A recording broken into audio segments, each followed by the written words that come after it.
আসসালামু আলাইকুম সুপ্রিয় ভাই বোনেরা, আশা করি আপনারা সকলে অনেক ভালো আছেন। তো আমরা আজকে ক্যালকুলাস 2 নিয়ে আলোচনা করব। সে ক্যালকুলাস 2 এর 4 এর ই চ্যাপ্টার নিয়ে আজকে আলোচনা করব। আমরা আজকে নতুন একটা চ্যাপ্টার শুরু করতেছি, সেটা হচ্ছে 4 এর ই, কতিপয় চলকের সমমাত্রিক ফাংশনে আংশিক অন্তরীকরণ। আমরা যারা 4 এর সি চ্যাপ্টারটা ভালো করে রপ্ত করতে পারছি তারা এই চ্যাপ্টারটা বুঝতে তেমন কোনো প্রবলেম হবে না, কারণ 4 এর সি যে চ্যাপ্টারটা ছিল ওটা হচ্ছে দুই চলকের সমমাত্রিক ফাংশন আংশিক সহগ, মানে আংশিক অন্তরীকরণ। এবং আজকের যে চ্যাপ্টারটা এটা হচ্ছে কতিপয় চলকের। আগেরটা ছিল দুই চলকের, 4 এর সি যে চ্যাপ্টারটা ছিল ওটা ছিল দুই চলকের, এটা হচ্ছে কতিপয় চলকে। তো দুই চলক বলতে এক্স ওয়াই নিয়ে আমরা চিন্তা করতাম, দুইটা চলক নিয়ে চিন্তা করতাম। এবং কতিপয় চলক মানে দুইয়ের চেয়ে অধিক মানে 3টা বা 4টা চলক এরকম হইতে পারে। তো এখন সমমাত্রিক, এই সমমাত্রিক কথাটা দেখার পর একটা ফাংশন যদি আমরা সমমাত্রিক বলে দাবি করতে পারি, যখনই একটা ফাংশনকে সমমাত্রিক বলে দাবি করব তখনই সেটা কি করব, আমরা অয়লারের উপপাদ্য সেখানে প্রয়োগ করব। কারণ অয়লারের উপপাদ্য শুধুমাত্র সমমাত্রিক ফাংশনের ক্ষেত্রেই প্রযোজ্য, তাছাড়া হবে না। তো আমরা প্রথমেই 4 এর সি যে চ্যাপ্টারটা ছিল ওইটা নিয়ে একটু সামান্য আলোচনা করি। যে 4 এর সি যে চ্যাপ্টারটা ছিল ওইখানে কিন্তু একটা ফাংশন ছিল ইউ এক্স ও ওয়াইয়ের উপর নির্ভরশীল, মানে দুইটা চলক। ইউ এমন একটা ফাংশন যা কিনা এক্স ও ওয়াইয়ের উপর নির্ভরশীল, এবং এই ফাংশনটা যদি এন মাত্রার সমমাত্রিক ফাংশন হয়, তবে অয়লারের উপপাদ্য থেকে আমরা পাই যে এই ইউ ফাংশনটাকে একবার এক্সের সাপেক্ষে ডিফারেন্সিয়েশন তার সাথে এক্স গুণ, প্লাস ইউ ফাংশনটাকে একবার ওয়াইয়ের সাপেক্ষে ডিফারেন্সিয়েশন তার সাথে ওয়াই গুণ, ইকুয়াল টু আমরা লিখতে পারি এন ইউ মানে ন্যাশনাল ইউনিভার্সিটি, মানে হচ্ছে এন মানে কি, এন মানে ন্যাশনাল ইউনিভার্সিটি না, এন মানে হচ্ছে মাত্রা, ঠিক আছে। আর ইউ মানে কি, ইউ মানে হচ্ছে ফাংশন, যে ফাংশনটা দিছে ওই ফাংশনটা। তো এই ফাংশনটাকে অবশ্যই কী করা লাগতো, আমাকে সমমাত্রিক বলে প্রকাশ করতে হইতো, সমমাত্রিক বলে এই ফাংশনটাকে দাবি করতে হইতো, তারপরে আমরা সেখানে অয়লারের উপপাদ্য প্রয়োগ করতে পারতাম, ঠিক আছে না। আমরা যারা 4 এর সি চ্যাপ্টার দেখছিলাম তারা কিন্তু এইটাই জানি। তো এই ফাংশনটাকে সমমাত্রিক বলে আমরা কখন দাবি করতে পারি, যদি এই ফাংশনটাকে আমরা এই ফিগারে নিয়ে যেতে পারতাম, x to the power n 5 function of y by x, এই ফিগারে নিয়ে যেতে পারলেই আমরা এটাকে সমমাত্রিক বলে দাবি করতাম, তারপরে আমরা অয়লারের উপপাদ্য প্রয়োগ করতাম, তাই না। তো এখন আমাকে যে ফাংশনটা দিছে সেটা হচ্ছে কতিপয়, মানে দুইয়ের চেয়ে বেশি। ধরলাম হচ্ছে ফাংশনটা আমার ইউ ফাংশনটা এক্স ওয়াই জেড এর উপর নির্ভরশীল একটা ফাংশন, মানে 2-3টা চলক কিন্তু এখানে কতিপয় চলক। তো এই ফাংশনটা যদি এন মাত্রার সমমাত্রিক হতো, মানে ইউ এক্স ওয়াই জেডের একটা ফাংশন যদি হয়, সেটা যদি এন মাত্রা সমমাত্রিক ফাংশন হয়, তবে অয়লারের উপপাদ্য থেকে পাই হচ্ছে এই ইউ ফাংশনটাকে কি একবার এক্সের সাপেক্ষে ডিফারেন্সিয়েশন, ইউ ফাংশনটাকে একবার এক্সের সাপেক্ষে ডিফারেন্সিয়েশন তার সাথে এক্স গুণ, প্লাস ইউ ফাংশনটাকে একবার ওয়াইয়ের সাপেক্ষে ডিফারেন্সিয়েশন তার সাথে ওয়াই গুণ, প্লাস ইউ ফাংশনটাকে একবার জেডের সাপেক্ষে ডিফারেন্সিয়েশন তার সাথে জেড গুণ, ইকুয়ালটা আমরা লিখতে পারতাম ওই আগের মতন মাত্রা ইন্টু ফাংশনটা, তাই না। এটা হচ্ছে আমরা অয়লারের উপপাদ্য থেকে পাইতেছি, সেটা হচ্ছে কতিপয় চলকের ক্ষেত্রে। এখন যদি আমি চলক যদি আরও একটা বাড়াইতাম, আমি এখানে চলকটা নিলাম হচ্ছে এম একটা চলক নিলাম, তাহলে কী হইতো, ওই ফাংশন এই ইউ ফাংশনটাকে একবার এম এর সাপেক্ষে ডিফারেন্সিয়েশন করতাম তার সাথে এম গুণ হইতো, মানে আমি যতগুলো চলক নিতাম এইভাবেই হইতো। তো এইরকম আমরা তো দুইটা চলকের ক্ষেত্রে এই ফিগারে নিয়ে গেলে তখন সেটাকে সমমাত্রিক বলে দাবি করতে পারি, কিন্তু এই 3টা চলক আছে এখানে, এটাকে কোন ফিগারে নিয়ে গেলে এই ফাংশনটাকে আমরা সমমাত্রিক বলে দাবি করতে পারি, সেটা হচ্ছে x to the power n 5 function of y by x z by x, এই ফাংশনটাকে যদি আমরা এই ফিগারে নিয়ে যেতে পারি তখনই কি এটাকে আমরা সমমাত্রিক বলে দাবি করতে পারি। আমরা যেমন আগে যে দুইটা ফাংশন ছিল, দুইটা চলকের এই যদি দুইটা চলকের ফাংশন থাকতো তখনও কিন্তু একটা ফিগার দেখছিলাম, এখানেও একটা ফিগারই দেখলাম, যে এই ফিগারে নিয়ে যেতে পারলে তখন আমার এই ফাংশনটাকে আমরা সমমাত্রিক বলে দাবি করতে পারি। এখন অনেকেই বলবেন, আচ্ছা ভাই একটাই কি ফিগার আছে এইটার? না, ফিগার কিন্তু আরও দুইটা ফিগার আছে। এখন যদি আমি দুইটা ফিগার নিয়ে আলোচনা করি তখন ওটা আপনাদের মাঝখানে কি প্যাঁচ বাজিয়ে দিবে আর কি। আমি জানি ওটা আপনাদের জন্য সমস্যা হবে, তখন গোলমাল খাওয়া যাবেন যে আমরা কোন ফিগার তখন চিন্তা করবো, তাই না। ও দরকার নাই, আমাদের বাকি দুইটা ফিগার আছে, আরও দুইটা ফিগার আছে, ওই দুইটা ফিগারে আমাদের প্রয়োজনই নাই। আমরা এই ফিগার দিয়ে অঙ্কগুলো, এই অধ্যায়ের অঙ্ক সলভ করতে পারবো, সেই কারণে আমরা দুইটা ফিগার সম্পর্কে জানার দরকার নেই। এইখানেও আরেকটা ফিগার ছিল, ওই ফিগার নিয়ে আলোচনা না করেও যেমন আমরা 4 সি অধ্যায়টা শেষ করতে পারছিলাম, এখন এই চ্যাপ্টারের এরকম 3টা চলকের ফাংশন আছে, তার মধ্যে আমরা একটা ফিগার দেখলাম, এই ফিগারে যদি আসে এই ফাংশনটা তখন সমমাত্রিক হবে। আরও 2টা ফিগার আছে, তো আমরা ওই 2টা ফিগার নিয়ে আলোচনা করলাম না, কারণ হচ্ছে ওই 2টা ফিগার ছাড়াই আমরা এই যে অধ্যায়টা শেষ করতে পারবো।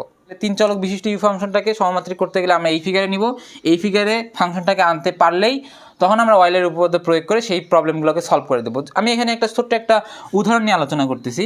যদি ইউ আমাকে একটা ফাংশন দিত, ইউ ফাংশনটা যদি এমন হইতো যে x⁵, y⁵, z⁵, নিচে যদি থাকতো x + y + z এমন থাকতো, তাহলে এখানে আমরা খেয়াল করতেছি ইউ কার ফাংশন, ইউ হচ্ছে x, y, z 3টা চলক আছে, তার মানে ইউ ফাংশনটা হচ্ছে 3টা চলকের ফাংশন। এই ফাংশনটাকে যদি আমি এই ফিগারে নিয়ে যেতে পারি তাহলেই তো আমি এই ফাংশনটাকে কী বলতে পারবো, কী বলে দাবি করতে পারবো, সমমাত্রিক ফাংশন। আচ্ছা, আমরা সমমাত্রিক ফাংশনে করার চেষ্টা করি। উপর থেকে কী কমন যায়, উপর থেকে জোর করে আমরা x⁵ কমন নিলাম। কমন নেওয়া মানে কি, প্রত্যেকটা পদকে ওই x⁵ দ্বারা ভাগ করা। তাহলে এখানে কত হইতেছে, 1 হইতেছে। তাহলে কি হয়, y⁵, x⁵, z⁵, x⁵। নিচে x কমন নিলে কী থাকে, 1 + y/x + z/x, এটা আমরা পাইতেছি। তো x নিচে উপরে আছে হচ্ছে x⁵ এবং নিচে আছে x, একটা x, তাহলে আমরা কাটাকাটি করলে পাই হচ্ছে x⁴। এখন এইটা নিয়ে আলোচনা করি, x বাদে এইটুক নিয়ে আলোচনা করি, এতটুক নিয়ে। তো এখানে দেখতে পারতেছি এখানে কার মান পরিবর্তন হইলে এতটুকের মান পরিবর্তন হবে। যদি y/x এবং z/x এদের মান যদি পরিবর্তন করি তখন এদের মানটা এতটুকের মান তখন পরিবর্তন হওয়া সম্ভব। y/x এর মান পরিবর্তন করলেই হবে না, আমাকে z/x এর মানও পরিবর্তন করতে হবে। তাহলে বুঝতে পারলাম y/x এবং z/x এর ভিন্ন ভিন্ন মান আমরা যদি নেই তখন এতটুকের মান আমার ভিন্ন ভিন্ন দিতেছে। তাহলে এটা কার ফাংশন আমরা দাবি করতে পারি যে ফাই ফাংশন অফ y/x এর এক ফাংশন এবং হচ্ছে z/x এর ফাংশন, এটা বলে তখন আমরা দাবি করতে পারি, তাই না? তো দেখতে পারলাম এই ফিগার এবং এই ফিগার একদম সেম। এটা হচ্ছে 4 মাত্রার সমমাত্রিক ফাংশন এবং এটা হচ্ছে n মাত্রার, x এর পাওয়ার যত মাত্রা হয় তত। তো আমরা সহজেই বুঝতে পারলাম একটা ফাংশন যদি আমাকে দেওয়া থাকে কতিপয় চলক বিশিষ্ট একটা ফাংশন, সেই ফাংশনটাকে যদি আমি এই আকারে নিয়ে যেতে পারি, এই ফিগারে নিয়ে যেতে পারি, তখন ওই ফাংশনটাকে আমরা বলবো হচ্ছে সমমাত্রিক ফাংশন। তো সমমাত্রিক ফাংশন দাবি করার পরে তারপরে এটা যেহেতু একটা সমমাত্রিক ফাংশন বলে দাবি করতে পারলাম, এই ফাংশনটাকে তখন আমরা অয়েলের উপপাদ্য প্রয়োগ করে সহজেই তার একটা অ্যান্সার নিয়ে আসতে পারবো। যাই হোক, আমরা এতক্ষণ সূত্র নিয়ে আলোচনা করলাম বা সূত্রগুলো কীভাবে হয় এই সম্পর্কে। যদি এইটুকু আপনারা ভালো করে বুঝতে পারেন তখন এখন যে আমরা প্রবলেমগুলো সলভ করবো এই প্রবলেমগুলো আপনাদের কাছে খুবই ইজি হয়ে যাবে। তো চলুন আমরা এই যে অধ্যায়ের কিছু প্রবলেম প্রথম যে সমস্যাটা নিছি সেটা একটু খেয়াল করি, যে যদি u = x/y + y/z + z/x হয় তবে দেখাও যে x ∂x u + y ∂y u + z ∂z u = 0। তো আমরা প্রশ্নের দিকে তাকানোর পর এই জায়গাটা দেখেই বুঝতে পারতেছি এটা একটা কি অয়েলের উপপাদ্যের অনুসারে পড়বে। প্রশ্ন দেখেই আমি বুঝতে পারলাম যে এটা অয়েলের উপপাদ্য অনুসারে পড়বে। তো বুঝতে তো পারলাম যে অয়েলের উপপাদ্য অনুসারে পড়বে, কিন্তু অয়েলারের উপপাদ্য প্রয়োগ করতে হলে তো আমাকে কিছু ক্রাইটেরিয়া মেনটেন করতে হয়। তার মানে এটাকে যে ফাংশনটা ছিল এই ফাংশনটাকে যদি আমরা সমমাত্রিক বলে দাবি করতে পারি তখন সেই ফাংশনটাকে অয়েলের উপপাদ্য প্রয়োগ করব। বুঝা গেছে? এখানে আমরা তাকায় দেখতে পারলাম যে এটা অয়েলের উপপাদ্য, কিন্তু অয়েলের উপপাদ্য প্রয়োগ করতে হলে তো কিছু নিয়ম আছে। সেই নিয়মটা হচ্ছে এটাকে আমরা সমমাত্রিক ফাংশন বলে দাবি করব, তারপরে অয়েলের উপপাদ্য প্রয়োগ করতে পারবো। এখন এটা দেখতে পারতেছি ইউ একটা ফাংশন যেটা কিনা 3 চলকের ফাংশন, এক্স ওয়াই জেডের একটা ফাংশন। 3 চলকের ফাংশনকে আমরা সমমাত্রিক বলে দাবি করতে পারি কখন, যদি আমরা এটাকে এই ফিগারে নিয়ে যেতে পারি, x⁴n phi function of y/x z/x এই আকারে যদি নিয়ে যেতে পারি তখন সেটাকে আমরা সমমাত্রিক ফাংশন বলে দাবি করতে পারি। তো আমরা কাজ শুরু করে দেই, লিখব হচ্ছে প্রদত্ত সমীকরণ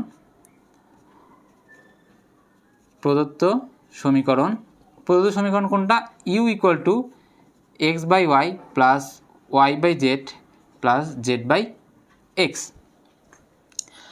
তো আমি যদি এখানে তাকাই দেখতে পারতেছি y/x থাকতে হবে, y/x এই আকারে নিতে হবে, কিন্তু এখানে তো উল্টা আছে, x/y আছে। এখানে যেহেতু x/y আছে এখানে আছে হচ্ছে কি y/x আকারে। তো এটাকে y/x আমরা জোর করে লিখব, y/x জোর করে লিখলাম। কিন্তু আমরা কি জোর করে চাইলে কি জোর করে লিখতে পারি? তা তো না। এটাকে আমরা কি করব, ইনভার্স দিব। খেয়াল করি এইটা যেই কথা এটাকে ইনভার্স দিয়ে লেখা একই কথা। আমি একটু বুঝিয়ে দিচ্ছি যে এটার উপর ইনভার্স মানে কত 1/y/x। y/xটাকে যদি আমরা উল্টা করে লিখি, এটা তো ভাগ আকারে আছে 1-এর সাথে, যদি এটাকে উল্টা করে লিখি তখন কী হবে, এক্সটা উপরে যাবে, ওয়াইটা নিচে আসবে, এভাবে লিখতে পারি না? এইটা এবং এটা তো সেম, তার মানে এইটা লেখা যেই কথা y/x ইনভার্স করে লিখলেও সে একই জিনিস প্রকাশ করে। এটুকু বুঝতে পারলাম। প্লাস y/z, কিন্তু এখানে তো কোনো y/z নেই, এখানে আছে y/x আছে। এটাকে কী করবো আমরা, জোর করে y/x লিখবো। অ্যান্ড এক্স তো আমরা বাড়তি লিখে ফেললাম, ওইটাকে দেখে দেখে জোর করে লিখলাম, কিন্তু y/x তো নাই এখানে। এই কারণে কী করবো, পাশে এখানে আমরা পাশে লিখবো হচ্ছে গুণ আকারে x/z। খেয়াল করি x/z, এক্সটা কেন লিখলাম, কারণ ওইখানে ওয়াইয়ের নিচে এক্স আছে, সেই কারণে এখানে ওয়াইয়ের নিচে এক্স দিলাম। এক্স লেখা তো আমার ভুল হয়ে গেছে, এক্স তো আমি ওর সাথে মিলানোর জন্য করলাম, কিন্তু আসলে কি এক্স আসে না।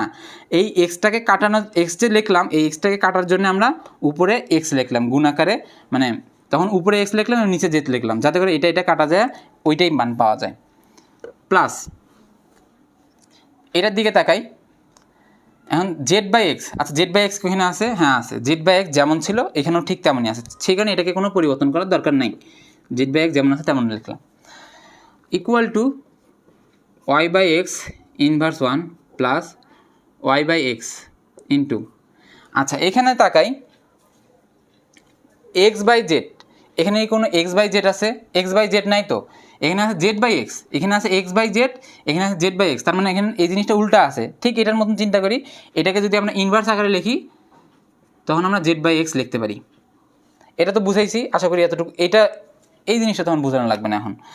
প্লাস z/x লিখলাম, তো এটা হচ্ছে ইউ ফাংশন।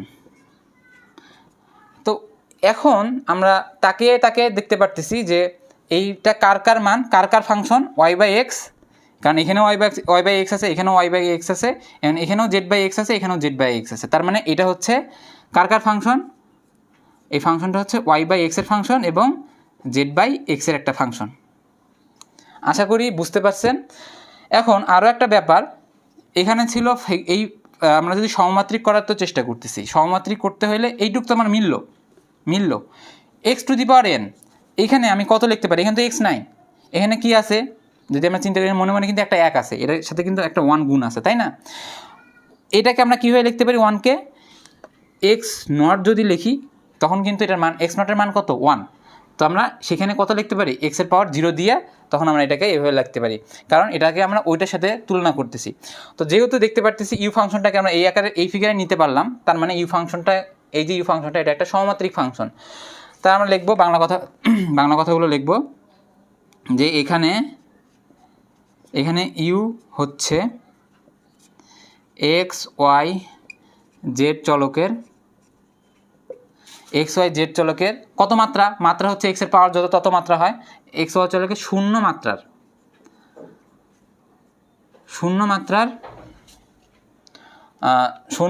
সমমাত্রিক ফাংশন, অতএব তারপর লিখবো, যেহেতু শূন্যমাত্রা সমমাত্রিক ফাংশন বলে আমরা দাবি করতে পারলাম, অতএব কি, তখন আমরা লিখবো অয়েলারের উপপাদ্য হতে পাই, তখন আমরা অয়েলারের উপপাদ্য প্রয়োগ করতে পারবো। অয়েলারের উপপাদ্য হতে পাই,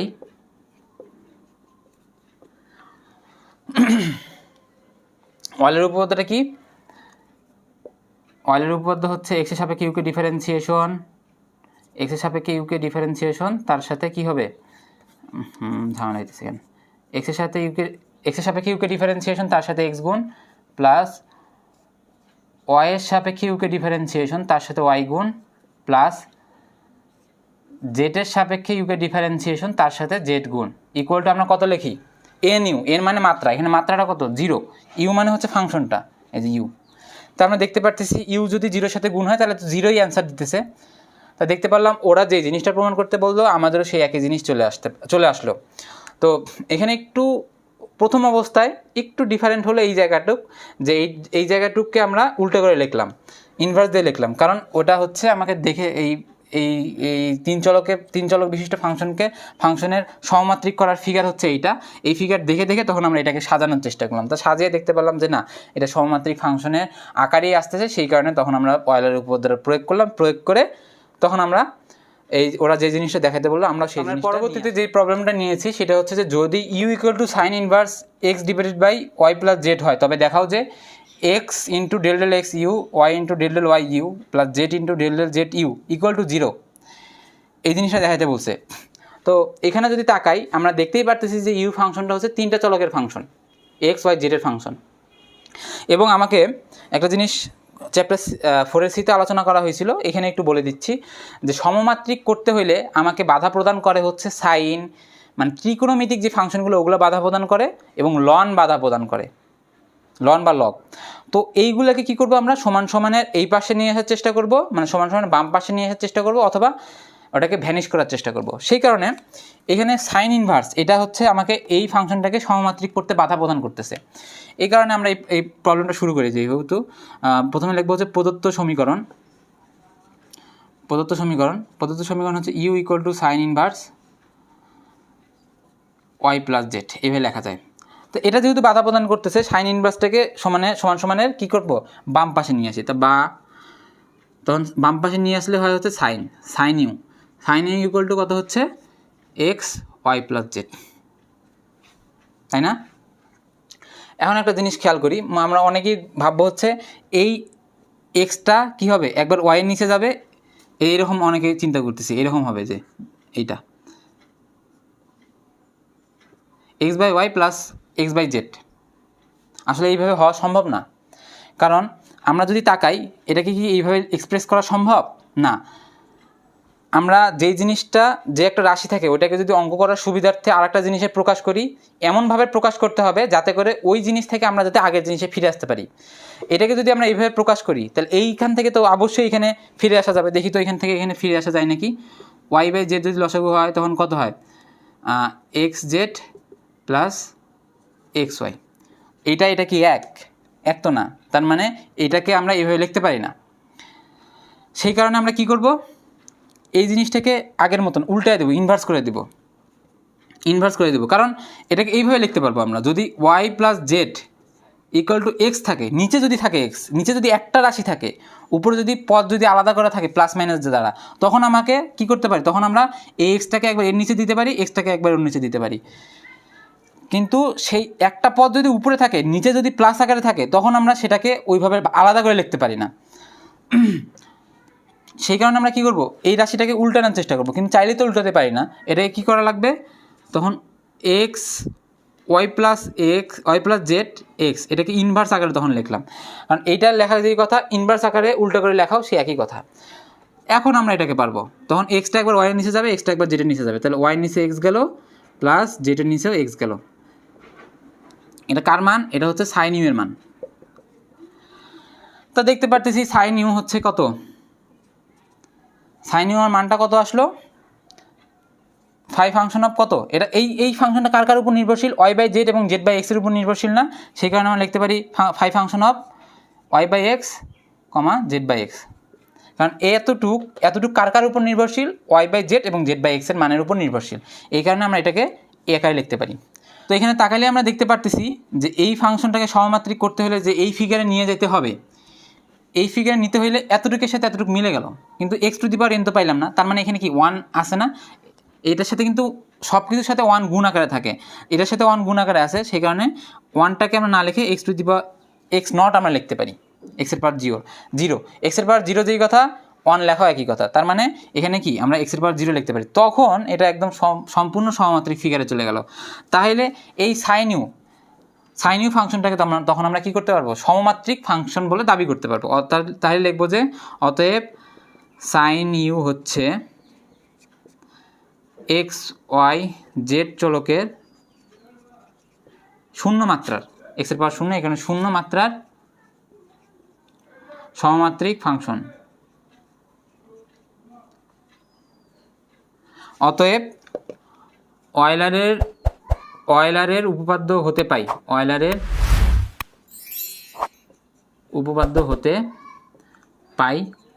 উপপাদ্যটা কি, যে ডেল ডেল এক্স ইউ তার সাথে এক্স গুণ plus del del y u তার সাথে ওয়াই গুণ প্লাস ডেল ডেল জেড তার সাথে কী গুণ জেড গুণ equal to N U. N মানে কত? এন মানে হচ্ছে এখানে 0, ইউ হচ্ছে ফাংশনটা হচ্ছে আমার সাইন ইউ। আমার সাইন ইউ ফাংশনটাকে আমরা সহমাত্রিক করছি, এখানে ফাংশনটা হচ্ছে সাইন ইউ। আমার কিন্তু ফাংশনটা ইউ না, ইউ ফাংশনটাকে আমরা সহমাত্রিক করতে পারিনি। যখনই সাইন ইনভার্সটাকে এই পাশে নিয়ে আসলাম সাইন ইউ হলো, তখন আমরা সাইন ইউ ফাংশনটাকে সহমাত্রিক করছি।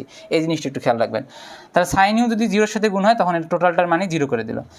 তো ওরা যে জিনিস দেখাইতে বললো আমরা সেই জিনিসটা নিয়ে আসলাম। তো আশা করি এই প্রবলেমটা বুঝতে পারছেন।